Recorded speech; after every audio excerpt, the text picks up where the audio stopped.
My father-in-law brought home his pregnant, newly divorced first love, homeless and alone.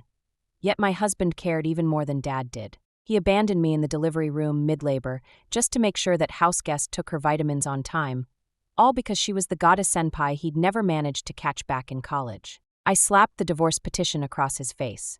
Why don't the two of you just play house and live happily ever after? Later, of course, he came crawling back, begging our daughter to call him daddy. Molly, clutching my new husband's hand, blinked up at him. "Uncle, who are you?" I had just pushed Molly into the world, bones stretched to a 10, when the coughing started and violent chills racked my body. Every face in the delivery room blanched. Amniotic fluid embolism. Move, get blood from the bank now. In the seconds that followed, terror magnified every tremor. Monitors screamed while a nurse sprinted the corridor shouting my husband's name. No answer. What kind of husband vanishes while his wife's giving birth? He was here a minute ago. Where the hell did he go? Forget it, save the mother first. My vision blurred. I pressed my shaking hand to the consent form and signed. Adrian, where are you? I just delivered our child, your longed-for daughter. We'd bickered 2 nights ago, but surely not enough for you to storm off and leave me alone. Before I could wonder further, the paper slipped from my fingers and I blacked out.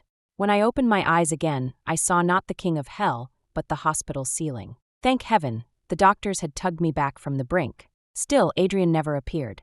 On impulse, I opened the home security feed. Sure enough, Sam. He was tucking a cashmere throw over Bianca's rounded belly, handing her a bowl of bird nest soup, patiently pitting a plate of cherries, his voice honey-soft. "Bianca, you're pregnant. You need your vitamins." She gave a small, sad smile and scraped her spoon against the porcelain. "You don't have to do this. I'm just your father's employee." Adrian seemed deaf to her protest. The doting, helpless grin he wore said it all. "The company can't lose you, so take care of yourself. That way Dad won't worry. And you, ever since college you've been like this, never looking after yourself. If I hadn't checked last night and found you hadn't logged your prenatal vitamin, I'd never have known you'd skipped it. I killed the screen. I couldn't watch any more." So he'd missed his wife's life-or-death labor to police his first love's folic acid schedule. How devoted. I glanced at tiny Molly asleep beside me. One traitorous tear slipped out. Pathetic. After Mom and Dad died, I'd knelt at their graves and sworn I'd stay strong forever. Adrian had been the perfect boyfriend. So perfect I'd married him the instant we graduated, handing him my entire future. I loved him, not only for how good he was, but because I'd seen his college photos and knew about the girl he'd chased for 4 fruitless years. I never minded the past. Character doesn't change. In an age of fast love, if he could stay faithful to that old crush, he could grow old with me, steady, loyal. Then, 6 months ago, the girl from those photos stepped through our front door. Live in color, behind my father-in-law. Bianca, star executive from the regional branch, battered by her ex, divorced and pregnant, with nowhere to go. Dad parked her under our roof to keep her from being poached by rivals. In that instant I saw something raw flood Adrian's eyes. After that, I felt it. In the marriage that was supposed to be only ours, part of him had checked out. While I bent over the toilet, retching my guts out, begging for a sip of water or a towel, he was in the kitchen whipping up midnight noodles for Bianca. When I hauled myself up 5 times a night, needing a steady arm, he was busy massaging her swollen ankles. Tiny betrayals, grain by grain, until the fortress of our future crumbled into sand. I drifted off. When I woke again, Adrian sat beside me, letting the nurse show him how to hold the baby. Picture-perfect husband and father. He brushed a reverent kiss on my forehead. "Honey, you were incredible. I wired $300,000 to your card. Call it hardship pay." I shoved him away. Does the Sterling family think children are for sale?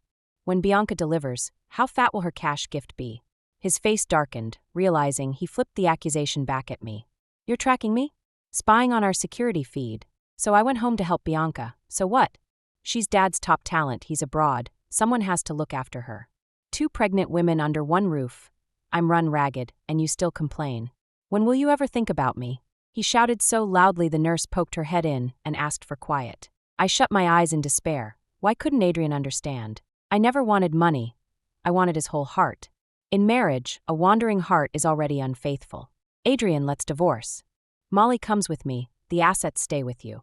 Have I spoiled you rotten?" His voice went arctic. "I give you money and I'm the villain? Or maybe you've already lined up your next man. No wonder you and that guy look fishy. Your old flame works right here in this hospital, doesn't he?" "Bull. Before I could finish, a man walked in loaded down with shopping bags. Jillian, big brother came to salute the hero who escaped the king of hell. Son of a... Adrian slammed Molly into the bassinet and swung a fist. So you're the bastard messing with my wife. I'll beat you to a pulp. When he heard we were divorcing and that he was the reason, I could have sworn Chase's mouth twitched in a smile, though it vanished just as fast. Still, he spoke for me. Adrian, I think you're mistaken. Jillian and I are only friends. Your divorce isn't about me. I'm here because last night she coded from an amniotic fluid embolism. Amniotic fluid embolism? Dylan froze, then whipped out his phone and started typing. With my 20/20 vision, I watched him add 3 dense lines to the pregnancy care note titled, Vitamins, Bianca. Ridiculous, my baby was already born. Whose checklist was that for? Amniotic fluid embolism, no big deal, right? Look at you, alive and kicking. I exhaled. The nightside cried as he slipped away from me now felt like echoes from someone else's life. I met his gaze steady. Adrian, grant me the divorce. Don't make me hate you. How long are you going to throw this tantrum? Fine, another 100,000. Happy now. My family's money. I gripped the rail and hauled myself upright, fury shaking my exhausted body while he stayed seated, treating our marriage like a debate tournament. If you won't sign, I'll go to Bianca myself. 6 months pregnant. Who knows what happens if I upset her? Don't. Adrian panicked. Before his brain could catch up, raw fear had already flung his body between me and the door. A beat later, he realized how defensive he looked. He hesitated for a long moment. Whatever you say, just don't go to her. I'm begging you. At my request, Chase booked the best Serenity in town and meticulously bought everything Molly and I would need. Adrian, who knew what filled his days, maybe nothing. He simply forgot the woman who had almost died giving him a daughter. After that single visit, he never stepped back inside the hospital. Brand new to motherhood, I had no idea what to do. Burping, soothing, nursing, diaper changes. Chase stayed up with me through every round. On discharge day, he pressed a key into my hand. Reading the question in my eyes, he smiled gently. Your name's on no deed. Now that you're divorcing, the baby deserves a home. It's the house next to mine so I can help. Chase was only my late father's best friend's son, yet at that moment he looked more like Molly's dad, patiently patting her back. Chase, you don't owe me any of this. The next second he was back to his real self. Touched. Venmo me 50, it's Thursday. Get lost. The Serenity he chose was the city's top tier. Professional nurses watched Molly around the clock, and I finally slept a full, dreamless sleep. In that sleep I met the Adrian I'd fallen for. I was a college freshman. He'd already graduated. I worried about GPA and credits from an average family, while he was already general manager at his father's Sterling. He had spoiled me, gave me everything. After an all-nighter, he could barely keep his eyes open, but still stayed up to help with my capstone project. When my period ran late after the HPV vaccine, I was terrified we'd slipped up and I was pregnant. I sobbed so hard I hiccuped. He showed up at my parents' door waving a deed and bank books, determined to marry me on the spot. Yet now, after I finally gave birth to our child, when we should have become the perfect family of 3, his heart had changed. I woke to shouting outside the suite. Adrian! He pushed past the nurses, kicked the door open, and without a word yanked me out of bed by the wrist. A nurse cried, Sir, you can't. Miss Emerson just delivered. She has an episiotomy. The sutures could tear. Out of my way. He spun toward me, face twisted. Jillian, how vicious can you be? I already agreed to the divorce. Why harass Bianca? Move. You're coming home. You'll apologize to her in front of my father and me. He gave me no chance to speak or refuse, dragging me down the corridor and shoving me into his car. He drove like fury, brows locked. I pulled up the security feed on my phone. Sometime after midnight, Bianca had begged Adrian not to divorce because of her. Hysterics made her feel the baby drop. Watching her cry like a frightened bunny, Adrian never asked questions. He simply blamed me. Their family doctor had already confirmed the baby was fine. Only then did Adrian breathe again. Turning to me, his eyes were ice. Be grateful Bianca's baby is okay. Now apologize. Why obsess over our past? We're only colleagues now. If anything were going to happen, it already would have. I married you, what more do you want? Can't you be bigger than this? Pain knifed through me. I couldn't stand. Cold sweat soaked every pore. I leaned against the wall, speechless. Stop the act, you're lousy at it. And what are you doing here? Adrian glared at the uninvited Chase. She's my wife. This is family business. Stay out of it, outsider. Chase grabbed Adrian by the collar and slammed him into the wall. Do you know Jillian walked through hell to have your kid? Amniotic fluid embolism kills. She's 5 days postpartum and you drag her out. What is she to you? When did you ever treat her like your wife? Just because the best obstetrician in the hospital looked after her, you suspected her, then dumped her for your first love? What right do you have to say family?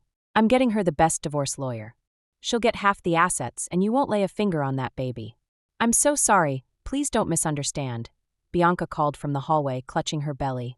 I overheard Adrian on the phone about divorce and panicked. It's not Jillian's FAU. Oh my God, you're bleeding. Following her horrified stare, I saw crimson blooming across my pajamas. Chase scooped me up and raced back to hospital. Adrian followed, face full of regret. Sweetheart, what's wrong? Don't scare me, it's all my fault. The episiotomy sutures had torn. The doctors explained I'd needed a complete blood transfusion. Any wound had to be kept absolutely quiet. Adrian nodded at the chart like an oath. Doctor, don't worry, I'll look after my wife. He promised the doctor, me, even Chase, everyone except himself. After 2 days of half-hearted care, Bianca phoned. He dropped the bird nest soup spoon and reached for his coat. What now, Bianca? He'd already forgotten his vow. She suddenly wants hot and sour soup. Pregnant women are picky and moody, you know. I slid open the drawer and held out the prepared papers. Sign this and you can go. Jillian, don't be rash. We'll talk when I'm back. My patience was ash. Sign, or today I die right here. You're not leaving. Bianca's ringtone chimed like a death knell. Adrian scrawled his name without reading a clause, cap still off, and sprinted away. He always said he loved me, and every single time he walked out when I needed him most. A soft snort came from the doorway. Chase stepped in and flipped through the petition. Congrats, brand new single mom. Want to find Molly a new dad? Wow, he's generous, half of everything. Realization dawned. He gave a wry smile. You planned this, didn't you? I smiled back. From the day I decided on divorce, I had drafted 2 petitions. The stingy one had been my concession to win custody. The 50-50 one became my leverage once he picked Bianca. I knew he would never abandon her, so why not wait for the moment I could demand more for Molly and me?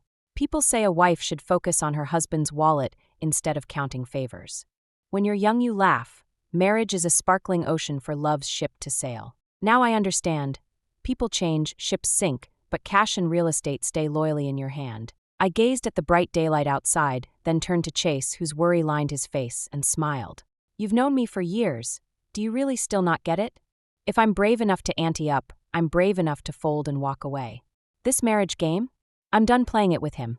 The day I finished my confinement, I moved back to Chase's house. The unit next door, the one he'd loaned me, had been empty for months and was now being deep cleaned. What I didn't expect was to find Chase's parents waiting inside.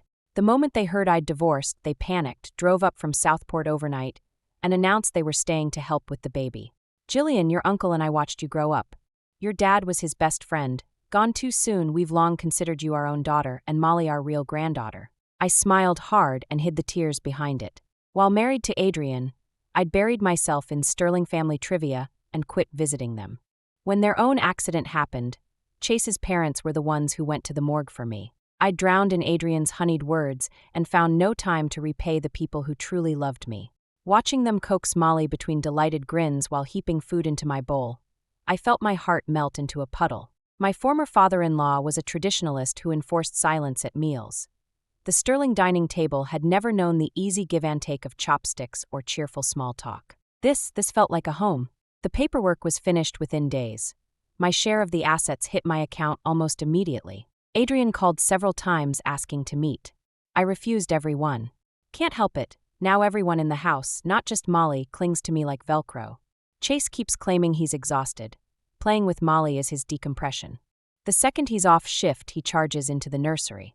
Helen and Robert arrive at dawn to tidy up and fight over who gets to push Molly's stroller, telling every neighbor this is their granddaughter. The little sprout grows at light speed. In my head, she's still that tiny, wrinkly bundle. Blink and she's a mini person squinting up at me with crescent moon grins. Night feedings are brutal. She howls until my temples throb, but watching her grow fills me with pure, uncomplicated hope. One evening, Colin's wife rang. Jillian, did you hear?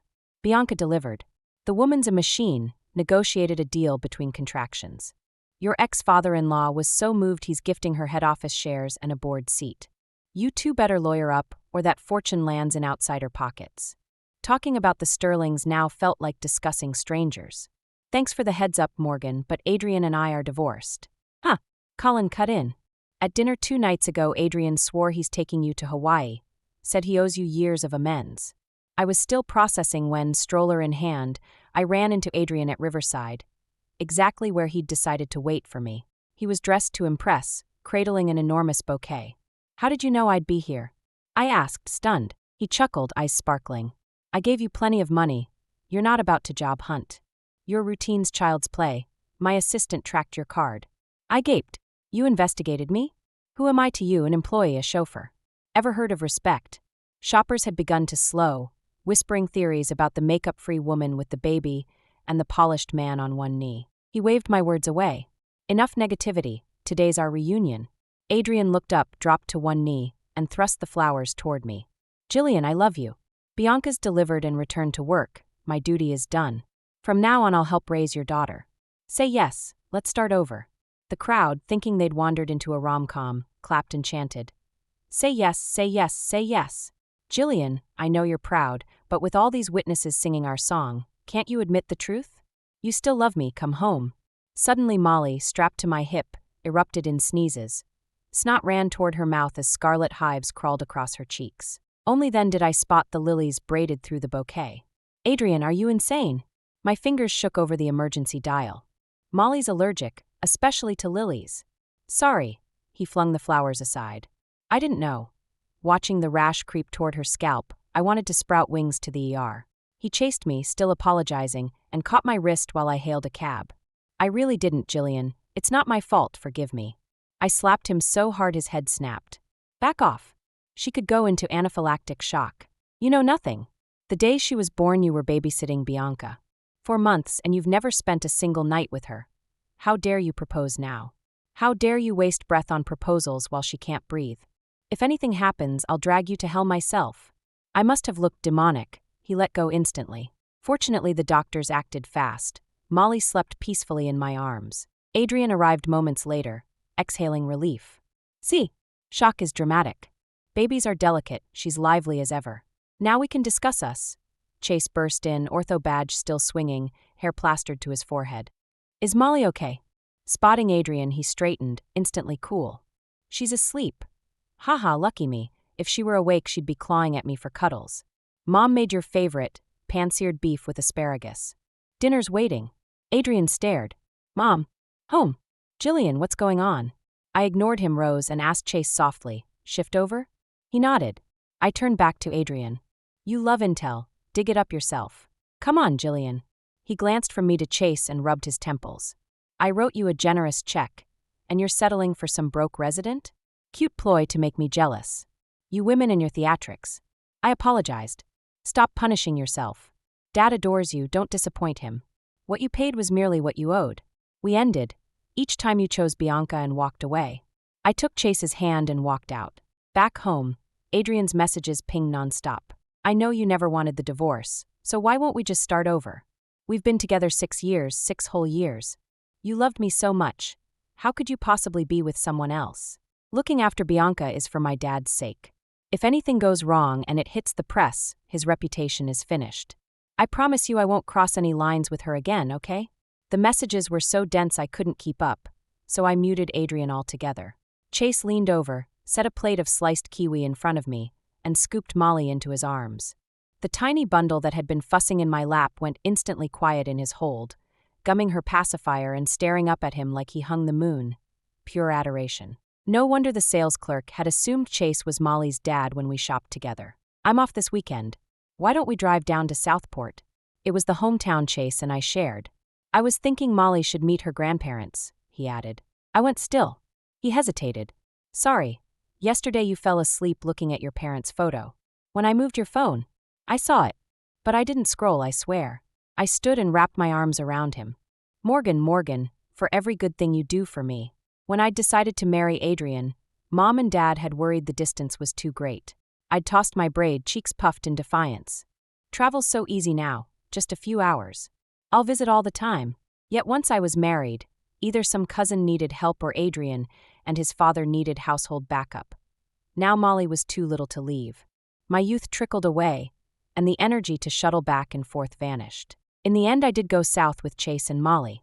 Chase gently wiped the dust from my parents' headstone and set out fresh offerings. He moved as though he'd done this 100 times before. Molly really did share blood with them.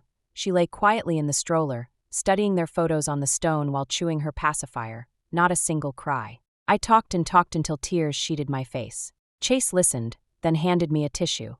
"Mr. and Mrs. Emerson, don't worry. I'll take care of Jillian and Molly. That promise stands forever." Leaving Willowbrook, we ran into our old neighbor. "Oh my, Jillian and the Emerson boy. Last time you two were in college. Now look, a baby already." Before I could explain, Chase laced his fingers through mine. "Yes, Mrs. Green, it's been ages. How have you been?" The warmth from our joined hands spread straight to my heart. After she left, he said, "Small towns love gossip. If word gets out you're divorced and raising a child alone, the tongues will wag." I tilted my head. "You don't happen to like me, do you?" Pure mischief on my part, but he stammered. "And no, don't be silly. Ah, and here I was ready to make you Molly's dad. Since you're not interested, forget it." Grinning, I scooped Molly and hurried off. Chase sprinted after us. Hey, I never said I wasn't willing. I am, did you hear me?" After the Southport trip, something between Chase and me shifted. Touches we'd shared since childhood now hummed with new electricity, making me blush and race like a college girl with her first crush. While rocking Molly that night, I wondered, was I ready for a fresh start?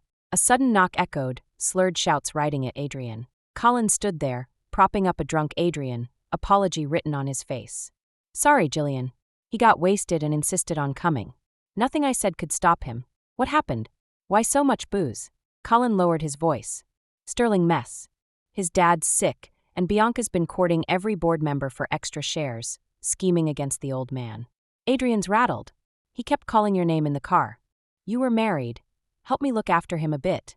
I turned and speed-dialed Bianca to come collect her golden boy. Adrian lurched up from the floor, locked his arms around me from behind, liquor on every breath. "No, Jillian, I'm not leaving. I want to stay with you.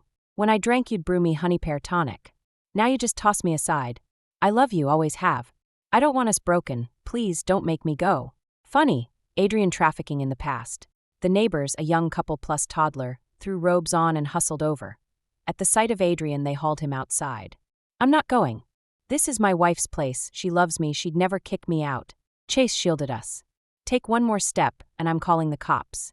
Adrian looked wrecked, bent against the wall, eyes blood-red, pinned on me. "Jillian, you promised.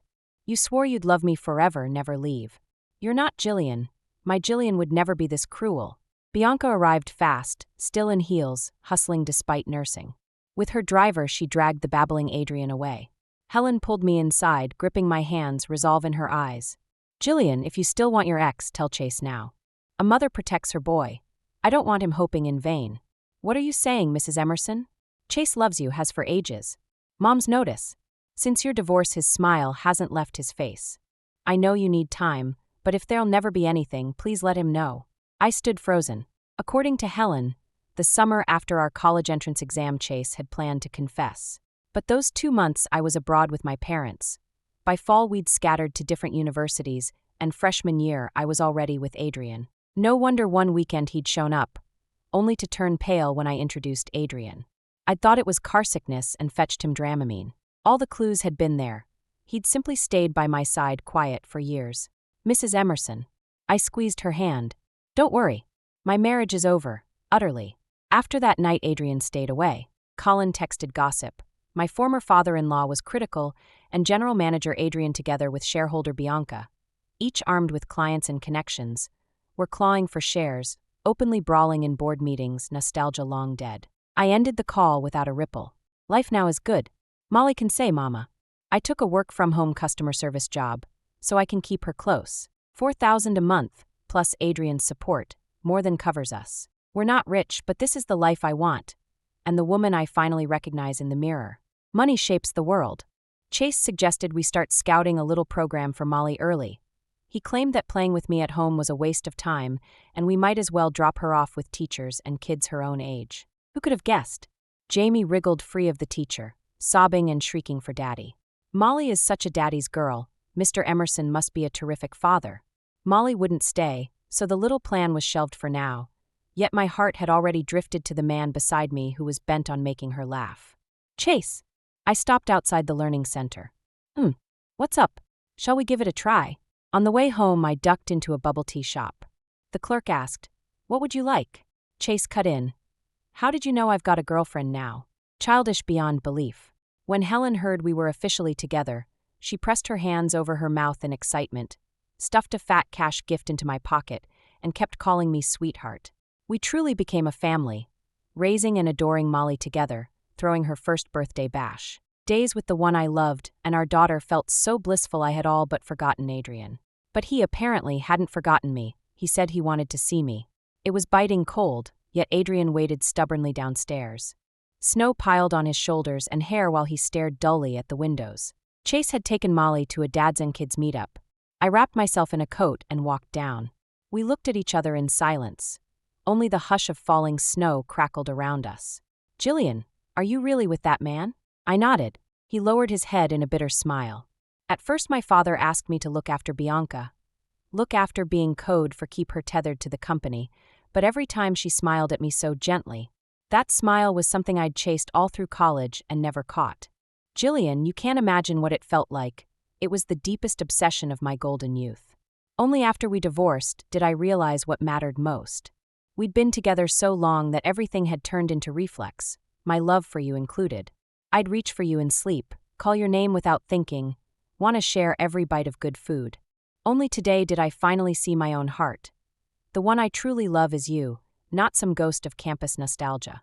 He popped the trunk. Inside, every gift I'd ever given him was laid out neatly, laptop down to keychain. "Jillian, since you left, these memories have kept me alive. Can't we start over? I love you. Please give us another." Too late. I cut him off. Only then did I notice how sunken his eyes were, how thin he'd become, the dark circles betraying countless sleepless nights. But what did that have to do with me? Stop dreaming. I will never have anything to do with you again. Adrian gave a wan smile. "Jillian, you have no idea how tired I've been." "Mommy!" Chase returned with Molly. She stretched toward me for a hug.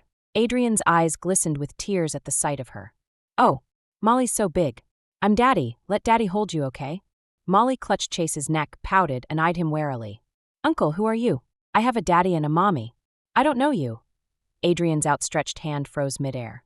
I slipped my arm through Chase's. "I've said everything. There's nothing left. Don't come looking for me again, my boyfriend won't like it." That day Adrian stood downstairs for the longest time, motionless as a statue. I don't understand why people only learn to cherish after they've lost. But life offers no rewind. Once gone, it's gone. Those who fail to treasure don't deserve to possess. Molly started preschool at 2. Big tough Chase watched her tiny figure disappear inside and cried so hard in the car his face turned red, then buried himself in my arms for comfort. I tried job hunting, but with zero work experience I kept hitting walls. Since vacations would be scarce once I found employment, Chase proposed, "Let's get married." Wedding prep kept me spinning. Then a huge sum of money hit my account. The sender, Bianca. I don't take gifts I haven't earned, so I asked her to meet.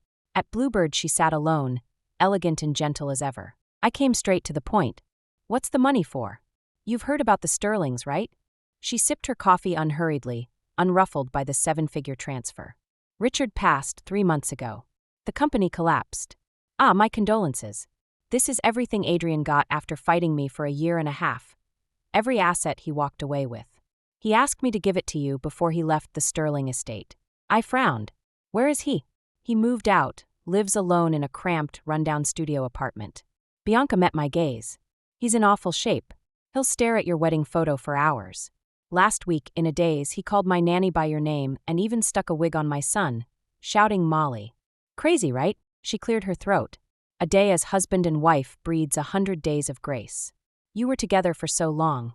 I'm begging you to reach out, throw him a lifeline. Richard was always good to me, and Adrian and I go way back. I can't watch him destroy himself." She slid a photo across the table. Once the mighty CEO now hunched over a coffee table, scooping plain noodles into his mouth, hair matted like a beggar's. "Sorry," I said with a light laugh. "That might be inconvenient." "Why?" "Even an outsider like me knows how close you two were." "How did it get this far?" I pulled 2 wedding invitations from my purse. "I'm getting married." Meeting her stunned stare, I smiled wider. "One for you, one to pass to Adrian. And Morgan, If you hadn't shown up, he wouldn't have sprinted after that old obsession and ignored wife and child. I might never have found my real happiness. Before leaving, I wiggled my phone. I've refunded the money. I'll take what's mine, but not a cent that isn't. Keep your dynasty drama. I don't want your bad juju rubbing off on me. Outside, Chase leaned against the car. Without a word, he headed for the highway. What are we doing? Bro's not telling. We drove all the way to Willowbrook. In front of my parents' graves, he pulled out the invitation. Hand in hand, we bowed. Mom, Dad, rest easy. I'll care for Jillian and Molly forever. Count on it.